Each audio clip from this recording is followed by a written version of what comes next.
Cinegold viewers, I am Anil, this is Banu. So I'm publicity designer.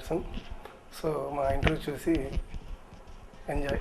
మేము ఇద్దరము multimedia course చేసామండి. Edit multimedia అని ఉండేది సికింద్రాబాద్లో. సో అక్కడ మేము ఇద్దరము కొలీగ్స్ అనమాట. అక్కడ ఒకే బ్యాచ్లో నేర్చుకున్నాం మేము. సో అట్లా ఫ్రెండ్షిప్ స్టార్ట్ అయింది. 2 years కోర్స్ చేసాము అక్కడ మేము, diploma course in multimedia, video modelling, internet and other stuff అనమాట. సో అది అయిపోయాక we did a project for them. Edit వాళ్ళు they have taken up project, APTS వాళ్ళతో ప్రాజెక్ట్ చేశారు వాళ్ళు. ఇప్పుడు ఈ సిబిటీస్ అవి వస్తున్నాయి కదా పిల్లలకి, రైమ్స్ అని అలాంటివి. సో ఫస్ట్ టైం మేము చేసాం అనమాట అది, అంటే ఎడిట్ ద్వారా. సో ఆ టీంలో ఒక 6 పనిచేసాము. So me and Anil we both shared అనమాట అక్కడ. So after that we thought we should start off our own with something అని. బేసిక్గా ఆ ప్రాజెక్ట్ చేసినప్పుడు ఆ ఫ్రెండ్షిప్ అది అంటే ఇట్ వర్క్డ్ అండి. 6 months మేము కలిసి పనిచేసాం. సో అక్కడ మాకేం ప్రాబ్లం రాలేదు.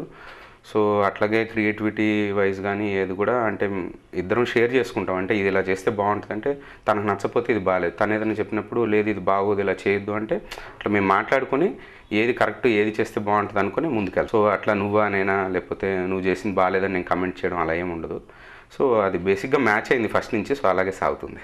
We never had career thought, అంటే ఇట్లాంటి డిజైనింగ్ చేయాలి ఆ కెరియర్గా తీసుకోవాలనే థాట్ లేదండి. సో ఫస్ట్ ఆఫ్ ఆల్ మేము స్టడీస్ అయిపోయాయి, ఇంటర్ అయిపోయింది, డిగ్రీ చేస్తున్నాము. సైమల్టేనియస్గా కంప్యూటర్ కోర్స్ ఏదో ఒకటి చేయాలి. సో ఏం చేయాలి అనుకున్నప్పుడు సో తను కూడా కేమ్ ఫ్రమ్ వరంగల్ అనమాట. సో తను సిటీలో ఇక్కడ జాయిన్ అయ్యాడు. నేను డిగ్రీ ఏదో చేస్తున్నాను. సో మధ్యలో కంప్యూటర్ కోర్స్ ఏదైనా చేయాలి అన్నప్పుడు సో మాకెందుకో ఈ మల్టీమీడియా అనేది కొంచెం అప్పుడు బాగా క్రేజ్ ఉన్న సబ్జెక్టు, ప్లస్ కొంచెం కలర్స్ ఇవి అని ఉంటుంది కదా. సో ఆ క్రేజ్ మీద జాయిన్ అయ్యాం. అయితే బేసిక్గా మేమిద్దరం we both wear interested in films, more of films, film talks, film gossips, ఎక్కువ ఫిలిం గురించే మేము మాట్లాడుకునేవాళ్ళం. సో ఆ ఇంట్రెస్ట్లో నుంచే మేము ఈ కోర్స్ చేస్తున్నప్పుడు how can we adapt this into the area of interest, అంటే మనకి ఇంట్రెస్ట్ ఉన్న ఏరియాలోకి మనం దీన్ని ఎలా యూజ్ చేసుకోవచ్చు అనే ఆలోచన వచ్చింది. సో అట్లా okay will do some designing, తర్వాత బాగుంటే ప్రోమోస్ ఇలాంటివన్నీ చేయొచ్చు అని చెప్పి we just started off. It's a long story అండి. ఇట్ టేక్ ఇయర్స్, అంటే it's a struggle of around 3 or 4 years అండి. Without work we struggle for 3 or 4 years. It was encouraging everywhere, మేము ఎక్కడికి వెళ్ళినా it was encouraging, but things did not work out. అంటే we freshers కదా, so they can't risk their projects. అంటే ఇప్పుడు మేము వెళ్ళి అడగంగానే ఇచ్చేస్తే సినిమా చేయండి అని మా మీద బాధ్యత పెట్టడానికి అంత నమ్మకం కుదిరే అంత మనుషులం కాదు, మేము కొత్తగా వచ్చాం కదా. సో అలా ఫస్ట్ మమ్మల్ని నమ్మింది కృష్ణవంశీ గారండి.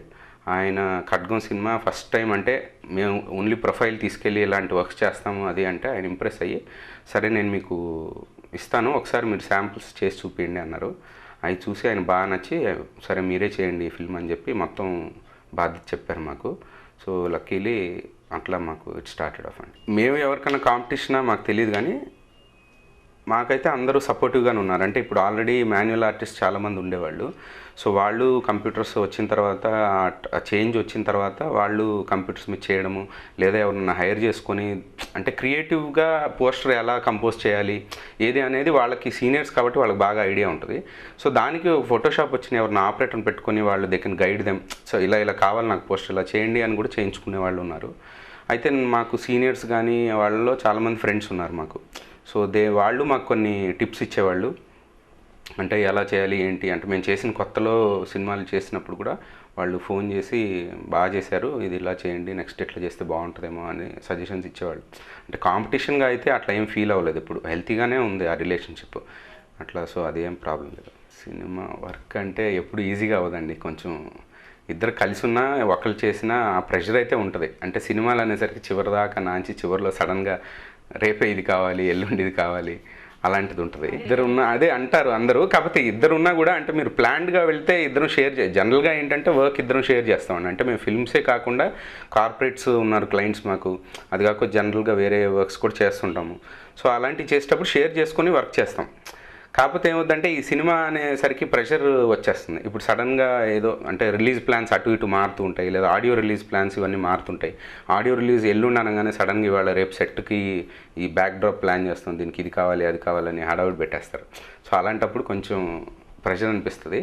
అది షేర్ చేసుకునే చేస్తాం, అదేం ప్రాబ్లమే ఉంది. బేసిక్గా అంటే సినిమా పబ్లిక్లోకి తీసుకెళ్ళాలి అన్న ఆలోచన దగ్గర నుంచి మొదలవుతుందండి మా వర్క్. కాకపోతే ఈ మధ్య ఏంటంటే ముందే సినిమా లాంచ్ టీజర్ పోస్టర్స్ అని ట్రైలర్స్ అనేవన్నీ చేస్తున్నారు కదా.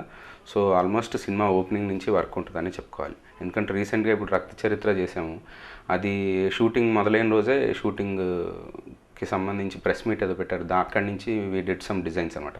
అంటే దానికి ఒక 1 month ముందు నుంచే we started working on it. అంటే బిఫోర్ ద షూటింగ్ కమెన్స్డ్, ఈ నెల 10వ తారీఖున షూటింగ్ కమెన్స్ అవుతుందంటే ఆల్మోస్ట్ 1 month ముందు నుంచి మేము దాని మీద వర్క్ స్టార్ట్ చేసాం. సో ఇలా మధ్య మధ్యలో టైం గ్యాప్స్తో ఎక్కడెక్కడ అవసరమైతే అక్కడ కొంచెం పబ్లిసిటీ చేయాల్సిన వచ్చినప్పుడు ఆ డిజైన్సే కానీ దానికి సంబంధించి ఏమైనా అవసరం ఉంటే చేయాల్సి వస్తుంది. ఇప్పుడు వరకు మేము చేసిన సినిమాలన్నీ కూడా అండి, వాళ్ళు ఫస్ట్ కలవంగానే అంటే సినిమా ఏంటి కాన్సెప్ట్ అనేది మాకు చెప్తారండి. ఇది ఫిల్మ్ ఇలాంటి కాన్సెప్ట్, ఇలాంటి డిజైన్స్ ఇలా ఉండాలని అనుకుంటున్నామని చెప్తారు. ఆ తర్వాత పూర్తి బాధ్యత మా మీదే వదిలేరు ఇప్పటి వరకు చేసిన ఫిల్మ్స్ అయితే. సో అవి మేము ఎలా అనుకుంటున్నామో అది కాన్సెప్షువలైజ్ చేసి చూపించిన తర్వాత ఓకేనా కాదా, ఓకే అయితే ఇంకేమైనా కరెక్షన్స్ ఉంటే, లేదు బాగాలేదు అంటే ఇంకేంటి ఆప్షన్, అలా వర్కౌట్ చేసిన సినిమాలే ఉన్నాయండి. బేసిక్గా పోస్టర్ షుడ్ బి అట్రాక్టివ్ అండి, కలర్ఫుల్గా అట్రాక్టివ్గా. అంటే ఓకే కలర్ లేకపోయినా డార్కర్ టోన్స్లో చేసినా కూడా ఇట్ షుడ్ లుక్ గుడ్. అంటే వన్స్ మీరు ఎక్కడన్నా పోస్టర్ చూస్తే అది కొంచెం మీకు మైండ్లో ఒక సబ్కాన్షియస్గా ఉండిపోవాలి. ఇప్పుడు మనం గీతాంజలి పోస్టర్ ఉందండి, శివ ఒకటి బాగా గుర్తుంటుంది, గీతాంజలి ఒకటి కూడా అంటే అది చాలా బాగా గుర్తుంటుంది. ఇటాలిసైజ్డ్ గీతాంజలి పెద్దగా ఉండి నాగార్జున గారును హీరోయిన్ ఏదో స్టిల్ అవుట్ లాగా ఉంటుంది, చిన్న స్టిల్ ఉంటుంది బాటంలో, అది శివ చేయింది. అంటే కొన్ని ట్రేడ్ మార్క్స్ లాగా అట్లా గుర్తుండిపోతాయి అనమాట. సో ఆ రేంజ్ చేయాలి, ఏ సినిమా చేసినా అంత బాగా చేయాలి. ఓకే అన్నీ గుర్తుండవు కానీ అట్లీస్ట్ అంత రేంజ్కి చేస్తే చూడంగానే ఈ పలానా సినిమా పోస్టర్ ఇది అని గుర్తుండేటట్టు ఉంటే చాలండి. సో ఆ ఇంపాక్ట్ తేగలగాలి. అది తెస్తూ సినిమాకి కూడా యూజ్ అవ్వాలి. అంటే సినిమా తప్పుదో కూడా పట్టించకూడదు. ఇప్పుడు మనం సీరియస్ ఫిల్మ్ చేసేటప్పుడు కామెడీ లాగా కలర్లు ఇచ్చేసి కామెడీ పోజెస్ వేయకూడదు కదా.